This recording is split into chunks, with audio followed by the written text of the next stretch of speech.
Hey there everyone, welcome back to the Epic Things series where we dive deep into the lives of real life accountants who are absolutely slaying it in their dream industries. I'm your host Reuby Chip and today we're interviewing a super special guest, Revina, the finance director at the Foxtel Group. We're talking all about her passion for the media industry, the perks of her job, and how she's making a massive impact. Plus, we'll be sharing some pretty amazing tips about how you too can find an industry you're passionate about and make your own epic things happen. Let's get into it. Revina, tell us all about yourself. Tell us all about your job. Tell us all about your passions. Thanks, Reuby. I'm Revina. As you mentioned, I work for Foxtel Group and I am a finance director working in special projects. My passion would probably be working in an industry such as Foxtel Group that delivers products to Australians that they absolutely love. We provide KO Binge, Foxtel. It's a product that everyone can relate to. So on a day-to-day basis, you get to enjoy working with the business on exciting products, but you also get to feel it in real life by watching or attending a premiere or seeing a new product launch. So it's very real. So it's very real and tangible. So it's really it's exciting to do on a daily basis. And then secondly would be the fact that it's just such an evolving industry that you get to be part of something really big and get to be part of some really exciting projects. If you put your hand up, you can get involved in anything you want. It's not just that you're sitting at the back in a back support function doing all these mundane, boring activities. It's, hey, I want to get involved in that business case and that sounds really exciting and I want to help the business drive that. I love what I do and I can't imagine not being in an industry like this. Yeah. Wow, so a lot of impact there. Please talk to us about all of the benefits and perks that come with your job, come with being an accountant, and come with the entertainment industry. Definitely. I think that's actually the best part about working in the media industry. So when we start a meeting, the first thing we're meant to talk about is, what are you watching? Everyone actually lives and breathes what they do. I guess also just being the chief of staff to the CEO, I got the opportunity to attend a lot of events. Anything he was attending or anything I really wanted to, I just put my hand up and get to go to. A couple of those was, well, the most exciting was probably the House of the Dragons premiere. House of the Dragons premiere. And that was great. And they got the big throne. I got a great picture sitting on the throne. We got to watch the first episode before everyone else did. My husband's a big fan of cricket, so when we got free tickets to the World Cup final, he was over the moon. So that's another perk. And then most recently, we actually launched Hubble, which was on the Sydney Harbour, and Hamish and Andy are the ambassadors for Hubble. But I guess as an employee, you also get access to a whole lot of sport tickets, premiere tickets, and who doesn't love free stuff? Like you get Foxtel, KO, Binge or Hubble as an employee. So it's endless. Where do I sign? Incredible, really. So one of the biggest reasons why we're here is to destigmatize accounting. We're trying to show how incredible it is, how fun it is. So what would you say to someone who has fallen into the trap of believing that accounting is boring? Well, I'd say, do I look boring? No. I don't think I'm that boring. No, I think gone are the days where, like, I think complete opposite to that. It's such a great foundation to understanding how a business works. It's not about those mundane, repetitive tasks. It's not just about a male-dominated industry. It's really about how you can partner your business in making the right decisions. And for them, like if for example, I'm working with the KO business, they're sales guys. They know what how they want to build a product or how they want to market a product. But you're actually adding value to understand, does it financially make sense? What's your return on your investment? How are we actually going to budget that? Is it in line with what our strategic 5-year view as a company is? Because if you think about it, finance is really, it's a gatekeeper to all your financials. We're the ones that are sitting on the table basically giving the final tick. So it's very important that we understand what we're getting ourselves into and we can add value for the entire process and for the business. Yeah, with great power comes great responsibility. Oh yeah, I guess. Oh yeah. So what's it like having that kind of control, having that kind of power over so much? I genuinely really enjoy it, and I think it comes down to also having a curious learning mindset. So it's not just about accepting the status quo. I think that's also a big stigma that previously, yes, finance hold the final pen in terms of whether we go ahead with an investment or not.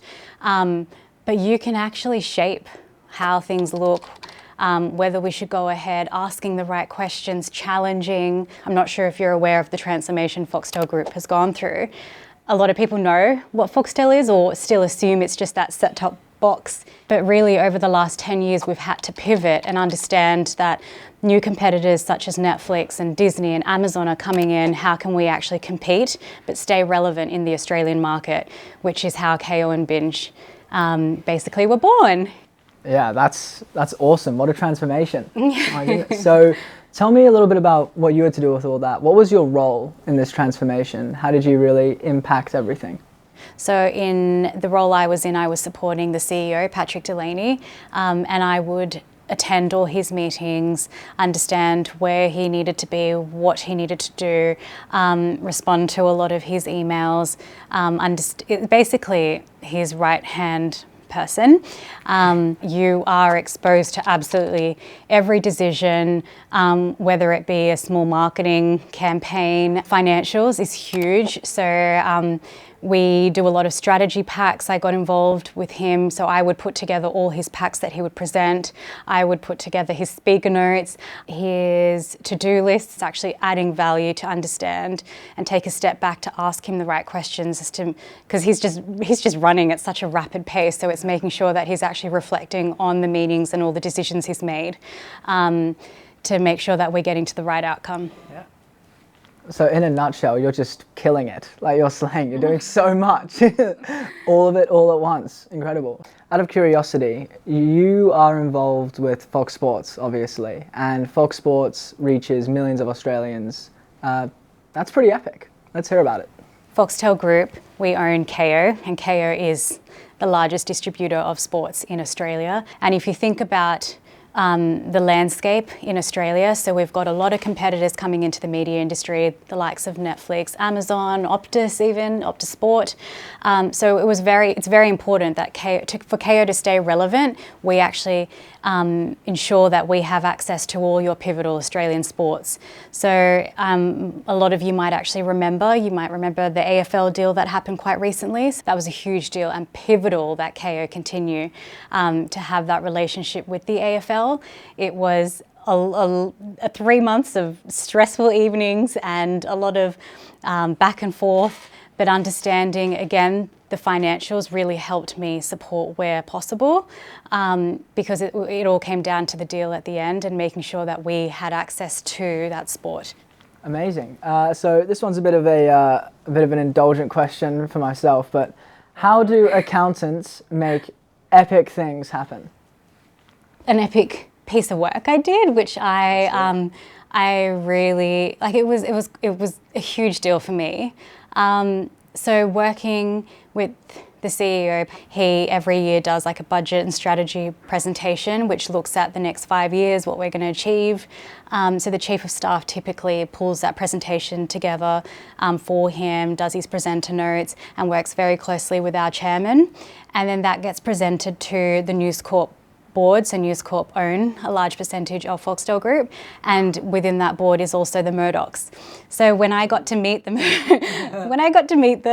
not personally, but you're in the background, kind of just watching Patrick the CEO, and the chairman present. Your piece of work, your presentation notes, looking through your questions, it's pretty epic. So you've just mentioned some pretty awesome things about your day-to-day life here. I'm led to believe that you started off as an accountant. Please enlighten us on how being an accountant led you to this point. I was a high school student. I wasn't too sure exactly what I wanted to do. I was lucky enough to actually get a lot of counsel from my career counsellor at the time, and we explored the subjects I enjoyed. So I really enjoyed business studies, legal studies, maths. And at the same time, we had someone come to our high school and kind of give a talk about the Bachelor of Accounting. The perk was also, it came with a scholarship. So I applied for it, like free money, why not? And then, I ended up getting the scholarship, and it was a great program because it gave me an opportunity to actually do internships at companies. For accountants in general and accounting, does this normally have such a great impact on the world in general, on big companies? So I think in terms of accounting and accountants kind of making a difference to the world, I think it's just such a great industry to start with, and to understand, to get that fundamentals and understanding of what a business is, what an organisation is, but the opportunities it also presents. Like if we take a step back, finance are getting really involved in ESG, so all the sustainable practices. We're leading a lot of the way in which we need to report and understand what our net zero plans are and how we're going to get there as a country. When it comes to young people in accounting, right, who probably have the conception of what it was maybe 20 years ago, a bit more mundane, do you have any advice on how someone might be able to find their passion, find something that they'd like? Yeah, so I guess specifically maybe for the media industry, I'd say internships are always a big bonus to anyone's resume. So I'd say networking, getting out there, going and doing internships, understanding what your passion is, so how you can add value to an industry, but also trying different things. What's one thing you tell your high school self? It is really hard making a decision when you're 17 and 18. Like, you're literally so young, you've just come out of high school and you're like, okay, what university degree or what pathway do you want to take? So don't put so much pressure on yourself. Don't overthink it. Just really look at what are your strengths. What do you enjoy doing? Where can you add value? What industries get you excited about every day? Because we spend so much time at work that it is important that you're passionate about what you do. Change is inevitable, which means you yourself can change. It's not too late. You can move into different industries, get advice, speak to people, attend as many career fairs, internships. Wow, incredible. You hear that, young people? Give it a crack and don't worry about it. Hakuna Matata. Wow, wow, wow. What a cool chat with Revina. From epic premieres to game-changing deals, she's shown us just how exciting and impactful a career in accounting can be. If you're pumped to learn more about how you can turn your passion into a dream job, make sure to hit that subscribe button and check out our channel for more inspiring stories. Plus, don't forget to visit our website for inspo if being an accountant now sounds like your kind of jam. Until next time, keep dreaming big and stay epic.